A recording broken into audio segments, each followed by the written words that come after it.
ତମେ କେମିତି ବ୍ୟୟରେ କହୁଛ? ବ୍ୟୟରେ କଣ କରିବେ? ଏ ହାଟ ମୁଁ ବୁଝେ 60 ବର୍ଷ ହେଲା। ଏଇ ଯୋଉ ପଲିଥିନ ଜରି ରସି ଏଗୁଡାକ ମାନେ ଡେଞ୍ଜରିୟସ୍, ନିଆଁ ଲାଗିଗଲା ସେଇଥିପାଇଁ। କିନ୍ତୁ ଲିଟ୍ ଆଣ୍ଡ କ୍ଲିନ୍ କରିଦିଆଯାଉ, କିନ୍ତୁ କାହାକୁ ଉଚ୍ଛେଦ କରାଯାଉ।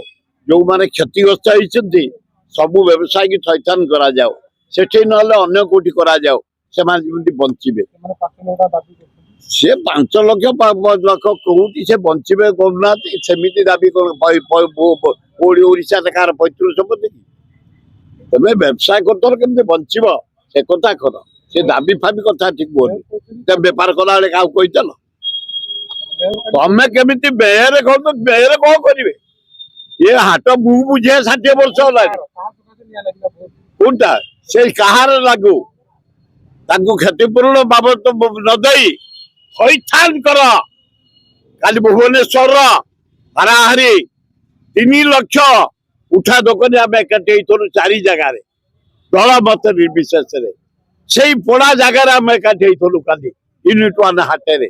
ଥଇଥାନ କର, ବଞ୍ଚିବେ। କ୍ଷତିପୂରଣ ଫଳରେ ମୁଁ ନୁହଁ, ଚିରଦିନ ବଞ୍ଚିବେ। ଥଇଥାନ କର ଉଠା ଦୋକାନୀ କି, ଇଏ ହଉଛି ଆମର ଦାବି।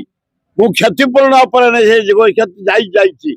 ଆମେ ଚିରଦିନ ଯୋଉଠି ବଞ୍ଚିତ କେମିତି ବଞ୍ଚିବୁ, ଥଇଥାନ କର, ଇଏ ହଉଛି ନମ୍ବର 1 ଦାବି।